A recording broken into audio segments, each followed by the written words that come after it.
Um, just a remark to Iran, mainly to Iran. This is one of my classes of diplomatic history that was called International Politics from the third year of university. No more 5 years of university, but 3, as we all know. And then I will show you that first this kind of subject is not studied at all these days, because I've been there on the other day, and so do you understand why I'm so at ease on international affairs? Some that actually the analysts today, including the very well settled men and women, do not have. So it's on Portuguese. I'll read, and Raíza and Sayed will understand it.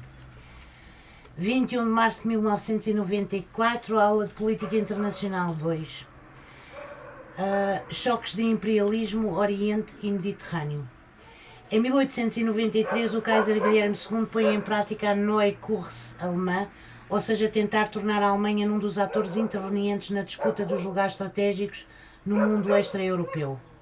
O que move as potências europeias a lançarem-se no colonialismo são motivações económicas e estratégicas. Era uma questão de imperialismo, de prestígio nacional e de afirmação estratégica no mundo. Estas políticas expansionistas, traçadas pelos diferentes concorrentes na Europa, vão levar a choques de imperialismo, um dos quais vai ter lugar no Oriente, na zona do Império Otomano, e na zona do Mediterrâneo. Tem-se assim mais uma questão do Oriente, desta vez gira à volta dos nacionalismos que despertam no seio do Império Otomano, e daí desconfianças políticas entre as várias potências europeias. Estas desconfianças levam a que várias potências não defendam as nacionalidades do Império Otomano e, como consequência, a Alemanha apareça como potência detentora da supremacia económica e política no Império Otomano. Pouco antes da realização da Conferência de Berlim em 1878, o Império Otomano tem um novo sultão, Abdulhamid, que nunca aceitou muito bem as interferências das potências ocidentais na política interna da Turquia. Ao ser constantemente ameaçado pela intervenção estrangeira, o sultão turco prometia reformas que nunca levava a cabo. O sultão Abdulhamid, muito ligado à fé islâmica, tornou o império num estado confessional e muçulmano. O objetivo do sultão otomano era de constituir uma vasta entente política de territórios islâmicos para dar origem a um movimento pan-islâmico que tem como ordem a supremacia, que tenha como ordem suprema o sultão, o qual deve desempenhar um papel influente na comunidade internacional. Esta fé islâmica exagerada do sultão Abdulhamid vai criar ao Império Otomano uma série de problemas, criando ondas de fanatismo religioso cujo alvo são as minorias cristãs. Estas minorias tinham maior reflexo na Arménia, na ilha de Creta e na Macedónia. Os arménios ocupam um território no nordeste do Império Otomano e a única maneira de fugirem ao jugo do sultão era através da imigração destinada sobretudo aos Estados Unidos e à Grã-Bretanha. Os arménios lutavam há muito pela integridade do seu território, que era frequentemente atacado pelos curdos. No exterior, os arménios desempenhavam um papel de real, sobretudo nos têxteis. Em 1890, com o apoio do primeiro-ministro inglês Lord Gladstone, os arménios constituem uma frente, um comitê com delegações nas principais cidades da Europa, isto com o objetivo de pressionarem o sultão Abdulhamid a proceder a algumas reformas para que os arménios não continuassem sujeitos à pressão e aos massacres muçulmanos. Face a estas pressões internacionais, o sultão reage em contrário e responde com repressão, dizendo que não tenciona fazer qualquer reforma e promete aos agitadores que pretendem sublevar o povo arménio no Império Otomano serão punidos, isto é, eliminados. Assim acontece a partir de 1893, o sultão inicia uma política de massacres e repressões. Registram-se as 3 grandes massacres. Primeiro massacre de agosto de 1894, segundo de setembro de 1895 e terceiro agosto de 1896. Estes massacres sobre o povo arménio estenderam-se a outras partes do Império Otomano que não apenas a Arménia propriamente dita. Os massacres têm nas ruas de Constantinopla, onde a população mais pobre procura vingar-se dos mais ricos, e estes massacres sobem a um nível de 250 mil mortos, tendendo a aumentar. Também se trata da situação das minorias católicas na ilha, isto é a ilha de Creta. Inicialmente a ilha de Creta pertencia ao mundo grego, porém no fim do século XIX fazia parte do Império Otomano. Após o Congresso de Berlim de 1878, a ilha de Creta foi contemplada com uma certa autonomia, reforçada por um lado com a presença do governador cristão e por outro reforçado pela existência de uma Assembleia Eletiva. Mas este governo parlamentar da ilha de Creta não funcionou, pois o sultão Abdulhamid voltou às práticas de repressão, colocando a ilha sob domínio de ferro e sobretudo a partir de 1889-90, onde sente a exigente soberania turca. Em 1896, os habitantes de Creta, com a presença do governador muçulmano, revoltam-se contra a soberania do Império Otomano e contra a presença do governador turco. Perante esta insurreição, o sultão responde com massacres e, como consequência, a Grécia acalenta a esperança de voltar a recuperar a ilha de Creta. Os gregos começam por apoiar a revolta, enviando armas e munições para a ilha de forma a que os cretenses possam autonomizar do Império Otomano.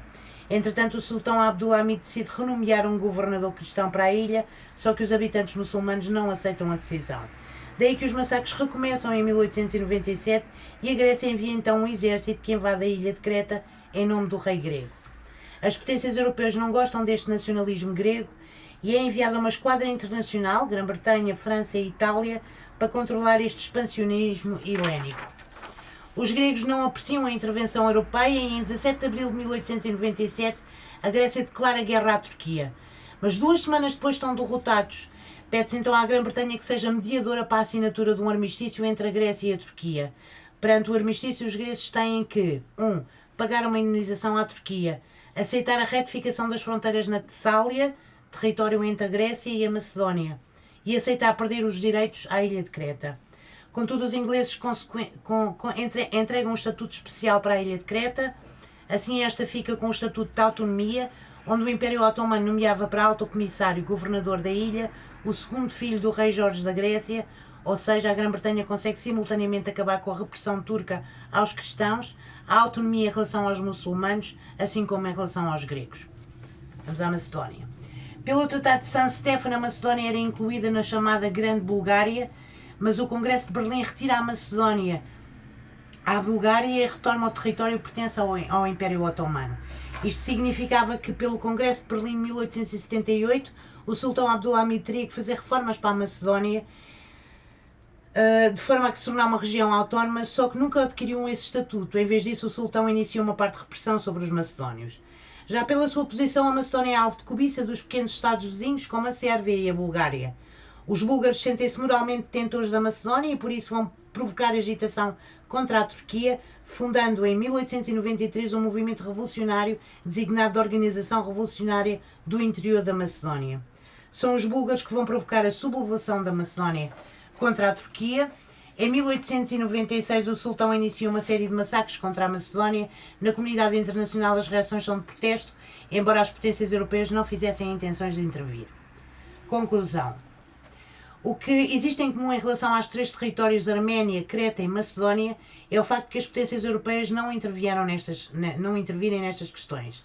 Entre 1893 e 98 existem 3 territórios com 3 nacionalidades claras que querem sair do jugo islâmico e autonomizarem-se em relação ao Império Otomano. Como é que perante isto o Império Otomano consegue resistir a manter a sua neutralidade? Explica-se pelos jogos políticos internacionais, nomeadamente pelas oposições que movem as potências europeias umas contra as outras, que o sultão turco vai aproveitar em seu benefício as rivalidades dos confrontos entre os Estados interessados naquelas regiões, como a Áustria, a Hungria, a Rússia, a Grã-Bretanha e a França. Se os massacres levados a cabo pelo sultão Abdulhamid provocaram uma onda de indignação na opinião pública europeia, não foi suficiente para obrigar a uma intervenção nestas 3 questões nacionalistas, pelo que cada território movia interesses diferentes. Mesmo assim, apenas a Grã-Bretanha estava de alguma forma interessada em intervir, desde sempre que a posição político-estratégica britânica era tradicionalmente defensiva em relação à manutenção do status quo da região, e, portanto, a defender os seus interesses quando defende a intervenção do Império Otomano, estando mesmo disposta a partilhá-la. Porém, a Alemanha opõe-se frontalmente à intervenção europeia. A Rússia, que tradicionalmente era favorável à desintegração otomana, no sentido de tirar vantagens das divisões regionais, ou seja, ocupar os estreitos e Constantinopla, defendia agora a integridade do Império Turco e a manutenção daquele poder na zona, Esta atitude russa explica-se após a tomada de decisão inglesa ao querer evitar enviar uma esquadra naval para os estreitos que Lord Salisbury pensava forçar o sultão a realizar reformas. A Rússia tinha um plano muito concreto para o Extremo Oriente. Logo, a desintegração do Império Otomano tornava-se uma preocupação por causa das potências vitalmente interessadas nos despojos, ou seja, a Áustria, a Hungria e a Grã-Bretanha. Em relação à ilha de Creta, a Alemanha também não está interessada numa atuação britânica no território.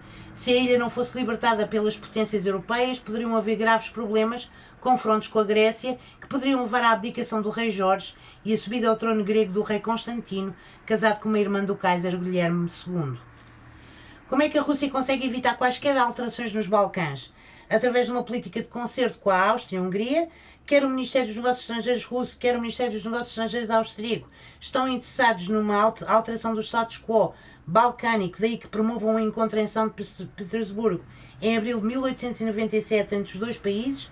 Neste encontro, os dois imperadores Francisco José e Alexandre III declaram que estão decididos a manter o status quo dos Balcãs. É um compromisso para evitar surpresas mútuas.